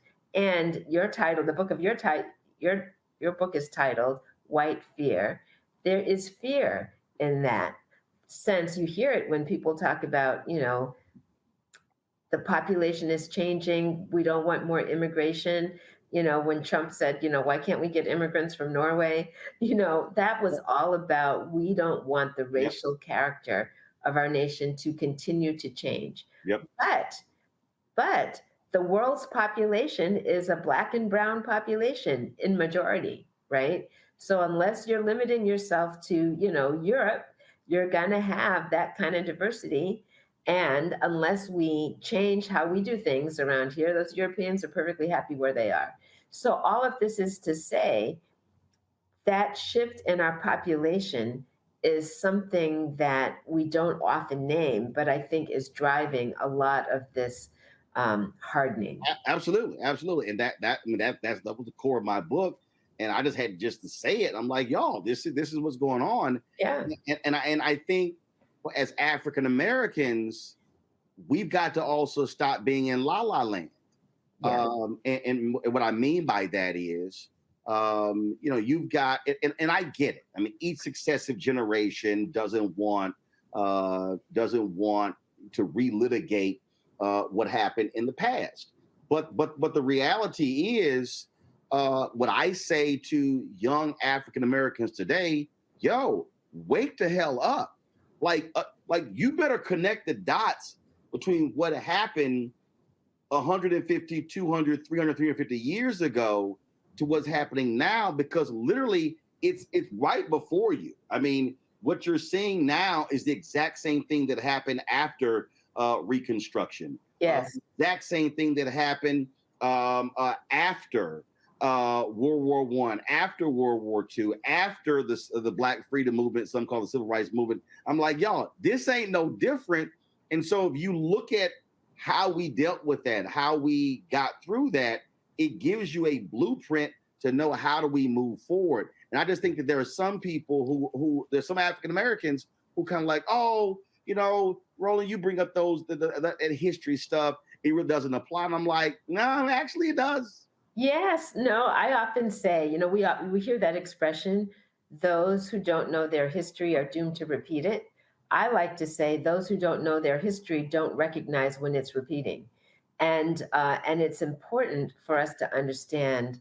And I think that's why the attack on teaching a full understanding of American history is being waged as we speak, because people don't want you to know. But that is, in fact, I completely agree with you.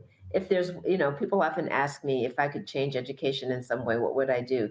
And I often say I would increase the understanding of our history in its entirety. Yep, absolutely. I always ask authors this, and so I'll ask you, when you were writing this book, so actually I want you to answer two ways.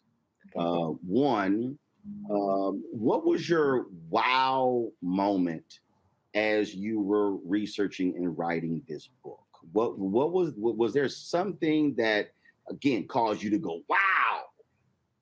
Yes. And I'm going to tell you what it is. So I wrote the book originally, as I mentioned, in 1997, but in 2017, I updated it completely. I often, talk to people who read the earlier version. I always say you have to read the new version because there's a lot of new information in it. And at the beginning of the book, I wrote this prologue where I was reflecting on what had changed, what had happened over the last 20 years. And one of the things that struck me was what the experience of a young person who was born in 1997 would have been. And I'm just going to give you some highlights. If you were born in 1997, you were 4 years old when 9/11 happened. 2001, right? So you're 4 years old when 9/11 happened. And that's going to shape how our country is talking about immigrants, particularly people from the Middle East. And then you are 11 years old in 2008. Two things happened in 2008. One, the economy tanks. And so maybe that's had a devastating impact on your family situation and their economic situation maybe. But also in the context of this conversation, Barack Obama was elected. He was president for 8 years. So from the time that you were 11 to the time that you were 19, you're seeing a Black family in the White House. And that's your view of how life is in America, right? A Black man can be the president. But then along the way, 2012, Trayvon Martin is killed. When that happened, you were 15 years old. No, excuse me, he was killed in 2009. You were 12 years old when that happened. Ferguson Uprising, you were 15 when that's happening. And Black Lives Matter all of a sudden is on everybody's tongue. And then you're 19, maybe voting for the first time, and Donald Trump is elected president with all the rhetoric, all the racial rhetoric surrounding that election. If that's your experience of the world, I was born in 54 when, I was 13 when Martin Luther King was assassinated. That was a significant moment in my understanding of how the world works. I was in high school when, busing was taking place. I grew up in Massachusetts, and busing was taking place in Boston with white people rioting in the streets about that busing. But also because you were born in 54, you were not as impacted as those before you by Brown versus Board of Education. Exactly. And by Emmett Till. Exactly. And so the era that you grow up in shapes your view of the world. Now, my view of the world growing up in 54, I saw a lot of change. Voting Rights Act in 65, and so I have this sense of possibility that because I've seen change happen. But if you started you started at zero, if you're born in 1997 and now you're, in your 20s and someone says, well, is it getting better? Do you think it's getting better? Or do you think it's getting worse? And what's your sense of possibility? Right. Just that aha, like, look at all these things that have shaped this generation of students, not to mention school shootings. I didn't even mention that. The view of what's possible is shaped a lot by that. Yep. Oh, no, you're absolutely right. And I think that, and for me, I've always called myself a post-civil rights movement baby. Because I was born November 14th, 1968. And I've always used King's assassination sort of as the marker, if you will. King's assassination and Nixon's election sort of as really the end of the civil rights movement. Yeah. So again, so how you look at those things, but that's also why I just think that history is so important, because although I'm born November 68, by having an appreciation and understanding of those previous 13 years, going back to Montgomery bus boycott, and then Emmett Till, then Bruce Brown versus Board of Education, then A. Philip Randolph, the Pullman Porters. Again, now I'm able, and then going back further, now having a much broader understanding and can now think differently. And I just think that's the challenge for so many people. So, wow, 26 years. And why are all the Black kids sitting together in the cafeteria still is as relevant today as it was then, which means that's when it's a good book, when it still can resonate with folks all these years later. Doc, always good to see you. It's great to see you. Thanks for having me. Thanks so much. Folks, Black Star Network is here. I'm real revolutionary right now. Support this man, Black media. He makes sure that our stories are told. Thank you for being the voice of Black America, Roland. Hey, Black, I love y'all. All momentum we have now, we have to keep this going. The video looks phenomenal. See, there's a difference between Black Star Network and Black-owned media and something like CNN. You can't be Black-owned media and be scared. It's time to be smart. Bring your eyeballs home. You dig? Pull up a chair, take your seat. The Black Table. with me, Dr. Greg Carr, here on the Black Star Network. Every week, we'll take a deeper dive into the world we're living in. Join the conversation only on the Black Star Network. Hi, I'm Dr. Jackie Hood Martin, and I have a question for you. Ever feel as if your life is teetering and the weight and pressure of the world is consistently on your shoulders? Well, let me tell you, living a balanced life isn't easy. Join me each Tuesday on Black Star Network for A Balanced Life with Dr. Jackie.